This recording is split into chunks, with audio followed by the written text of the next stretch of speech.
Hello, do you have your process station? We do? Thank you. Thank you. One for you and one for you.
Alright, thank you. I'm Stephanie Barnes. I'm Grace Molinex. This is a nuclear decision, choosing to drop the atomic bombs on Japan.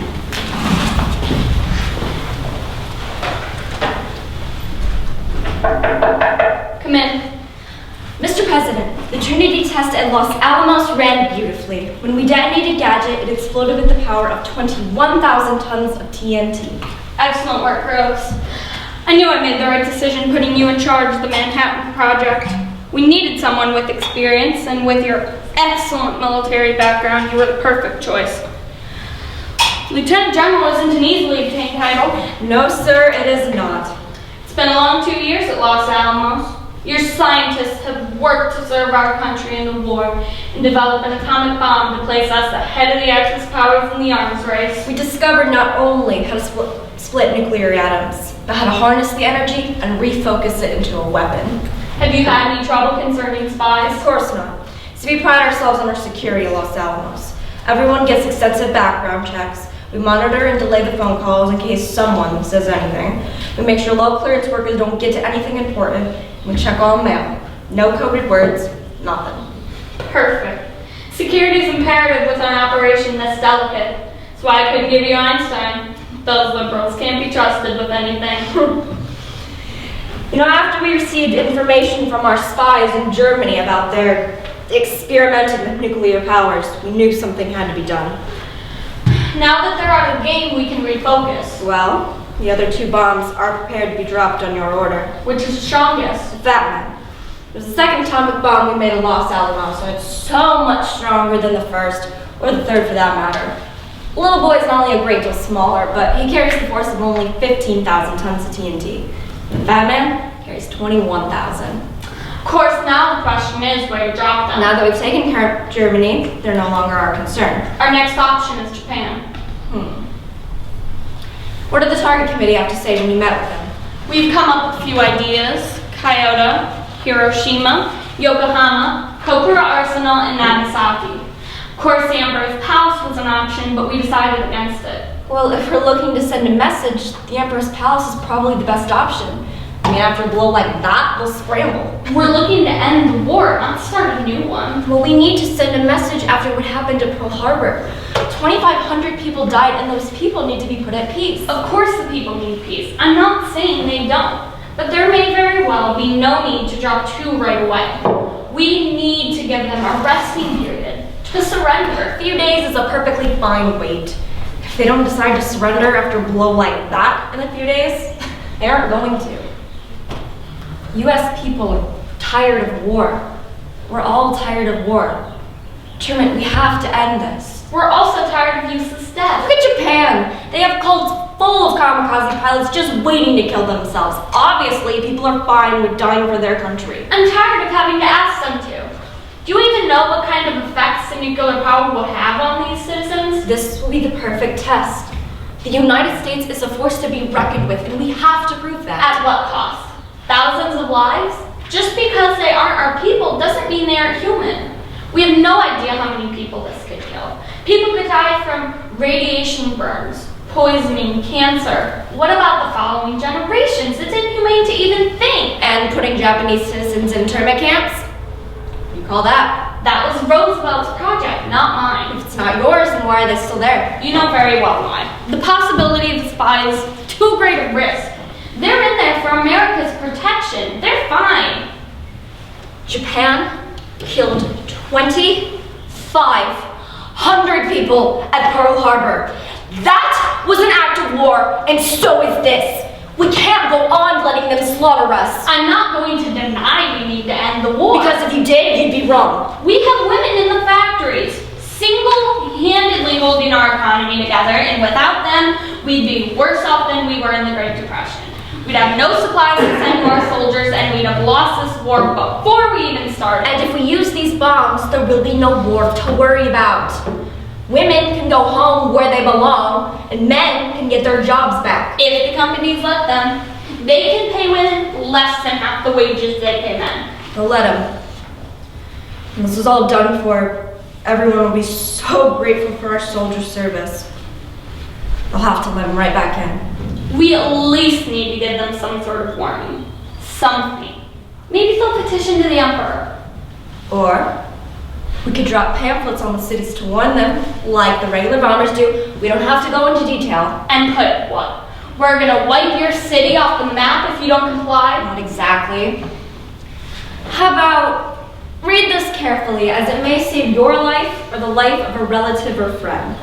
In the next few days, some, or all, of the cities named on the reverse side will be destroyed by American bombs. Is a pamphlet even enough? They'll probably be ignored. It's better than nothing. At least we can say we tried. Well, what about the pilot? He is a good friend of mine. You don't need to worry about him. He comes specially recommended, and I trust Colonel Tibbet's judgment. So you know him? Well, okay, no, but I know people who know him, and I've heard nothing but the best of things. And his crew. How do we know we can trust them? I trust Tibbet's because I trust the people that I put in charge. It's good enough for me. Figured it'd be good enough for you too. I'm not saying it isn't good enough for me. We can't leave room for error in a mission like this. You think I don't know that? That's what we're here for now. Iron out all the details so it goes off without a hitch. Okay, you're right. Hiroshima for the first bomb, then Kokura for the That's second. not how you pronounce that. And if one fails, Then we fall back on Nagasaki. There's no way both will fail. after 2 years of work, of course not. Better It not. won't.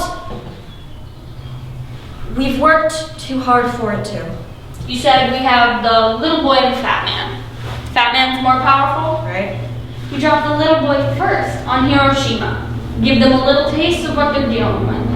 We drop the fat man on Kokura and have Nagasaki in the back pocket. All All right, and when are you supposed to drop it?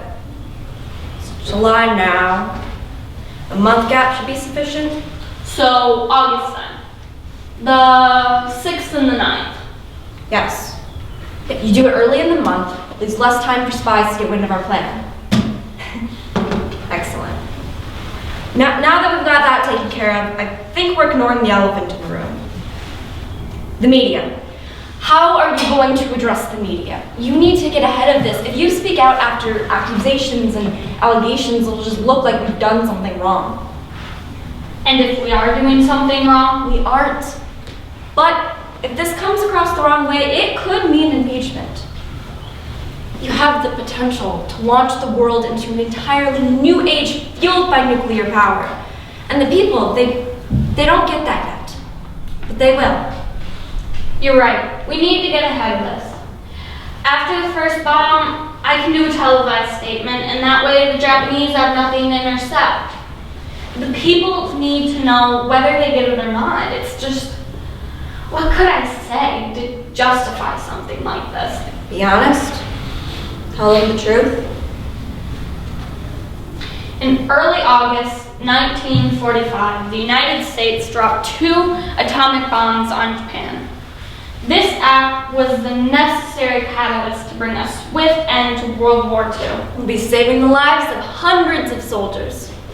Okay. I'll give the order. Just do what you have to do to end this. Was the development of the atomic bomb necessary? To that, I reply unequivocally, yes. Atomic energy is, as mankind wills it, a force for good or evil. Thank you.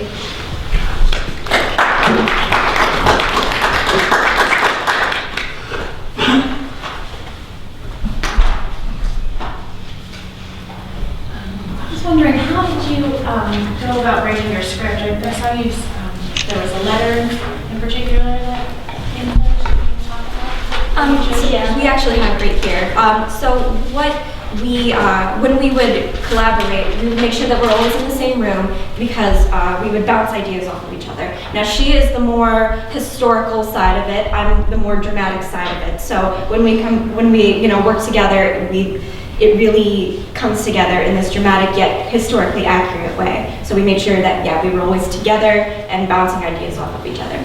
Primary sources helped a lot, being able to see how President Truman and then L.R. Groves thought about the atomic bomb, and thought in general was very helpful in creating dialogue for them.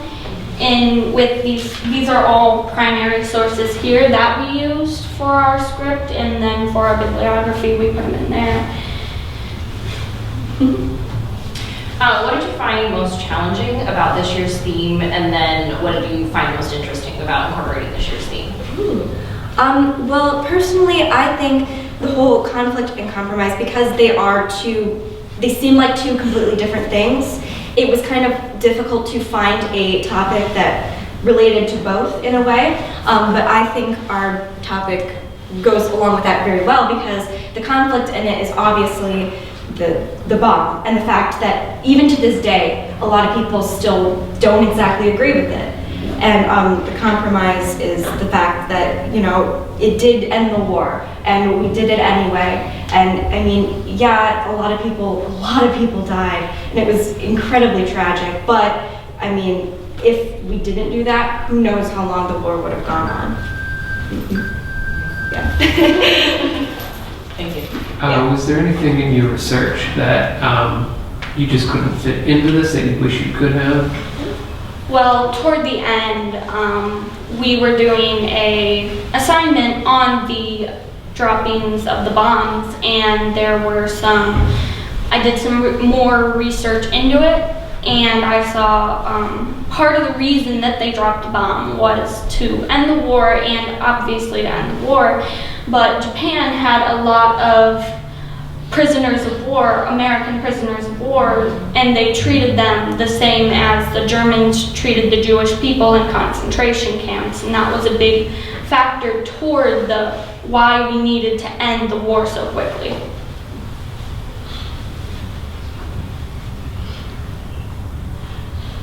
do you think the most important source or sources you used? I'd probably say the primary sources, and especially the letters, because when you're writing a performance, you want to, even though these are historical figures, they're still people. And you have to find that sort of thing that makes them human to portray. And so these letters really, at least I feel like they really showed a human side to them. Of course, they were still being serious in the letters, but there was that sense of that sense of human emotion, and I think that really helped with the performance. My personal favorite was President Truman's diary. They had it online, and we don't have it here, but after reading it, it was very helpful toward creating him as a character. What did you enjoy most or learn from the most in your research process?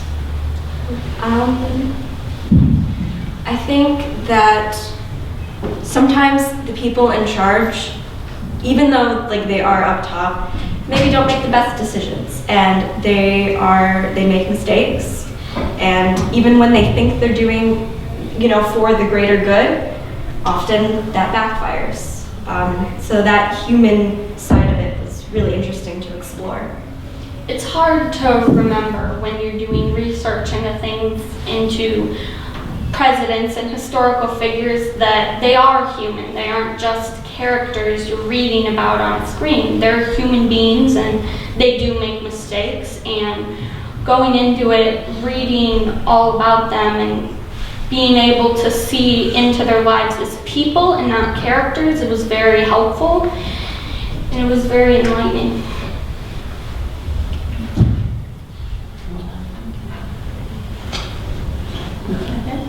Thank you, ladies. Thank you.